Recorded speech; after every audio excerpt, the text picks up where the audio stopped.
महिला साथियों, महिला जो आए हैं उनसे बुरा ना माने, क्योंकि ये बात सच्चाई है। जितनी महिलाएं काम करती हैं 50% आरक्षण में है, लेकिन हिस्सेदारी में क्यों नहीं है भैया? यहाँ तक क्यों नहीं आ पाती? मैं ये बात दावे के साथ कह सकता हूँ कि यदि मुख्यमंत्री जी कह दें कि यहाँ से नियुक्ति पत्र देना है और घर में बाप मर गया हो तो आदमी नहीं देगा, व्यक्ति नियुक्ति पत्र देने आएगा।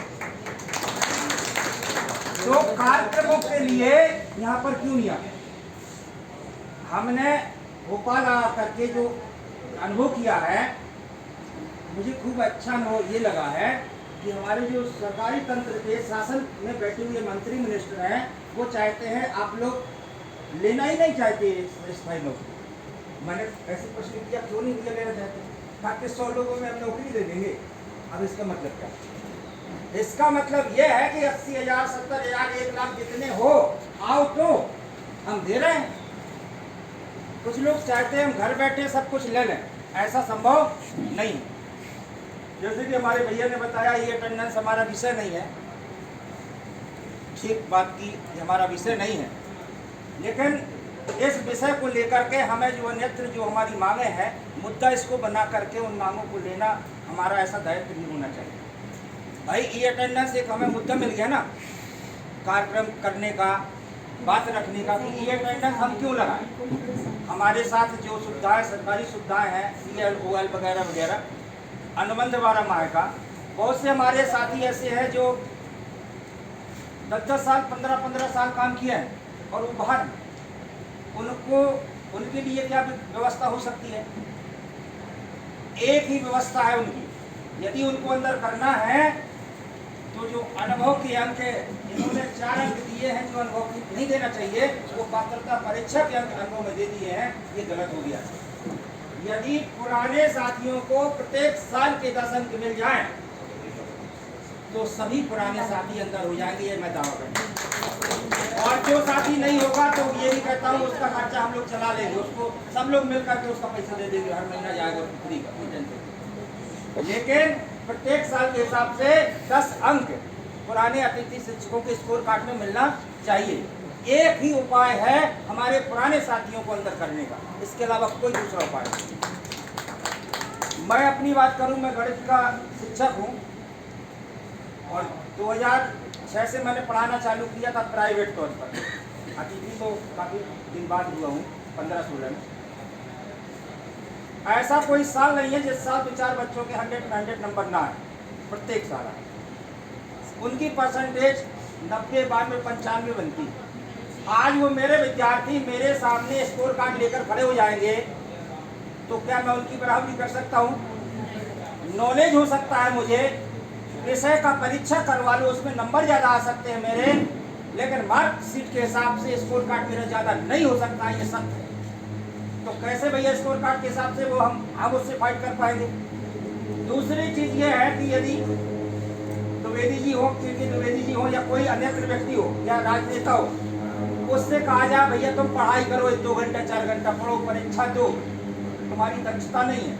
अरे उनको शर्म आनी चाहिए कि 50 साल के व्यक्ति का दिमाग नाती तक हो जाते हैं, उनके न तो बहुएं आ जाती हैं, तो उनका पढ़ाई में मन लगेगा क्या? तो ये सोचने का विषय है। पढ़ने की एक उम्र होती है, एक शरीर भी साथ देता है, माइंड वैसा होता है। अब कोई बुढ़ापे में कहेगा भैया पढ़ो, कंपटीशन की परीक्षा दो, तुम लोग इन बच्चों से आगे निकलो, दैट इम्पॉसिबल, ऐसा नहीं हो सकता। दूसरा चीज मैं कहूँगा कि जैसे हमारे आदरणीय केशव पवार जी के साथ जो प्रदेश टीम है पूरी निरंतर काम कर रही है, लेकिन गलती हम जिलाध्यक्षों की है, मैं भी उसी में शामिल। हम अपने अपने जिले में एक कोई सही तरीके से रणनीति ही नहीं बनाई। हमारे प्रत्येक जिले में ना कितने ब्लॉक हैं, उस ब्लॉक में कितने संकुल हैं, उन संकुलों के अंतर्गत कितने स्कूल हैं, ये जिलाध्यक्ष को भी पता नहीं। अब कार्यक्रम कैसे हो सकता है? हम सभी जिलाध्यक्षों से हाथ जोड़ करके निवेदन करेंगे, आग्रह करेंगे कि आप सबसे पहले अपने जिले के सभी ब्लॉकों के ब्लॉक अध्यक्ष नियुक्त करिए। अब उस ब्लॉक के अंतर्गत जितने संकुल आते हैं, संकुल अध्यक्ष नियुक्त करिए एक महिला एक पुरुष इस हिसाब से अपनी एक टीम तैयार करें और उस टीम के हिसाब से वर्क करें सभी जिलाध्यक्ष। तो मुझे लगता है यहाँ संख्या बुलाने के लिए ज़्यादा मेहनत नहीं करना पड़ेगी, ऐसा मेरा सोचना है। यदि सही हो तो आप लोग काम करिए, ऐसे सही रहेगा। दूसरी चीज़ ये है कि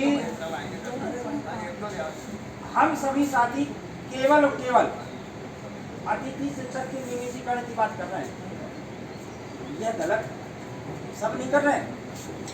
जरा बिल्कुल दिमाग से सोचिए कि जो 1-2 साल 3 साल पढ़ाने वाला जो नया बच्चा है उसके दिमाग में अतिथि शिक्षक नियमितीकरण है क्या?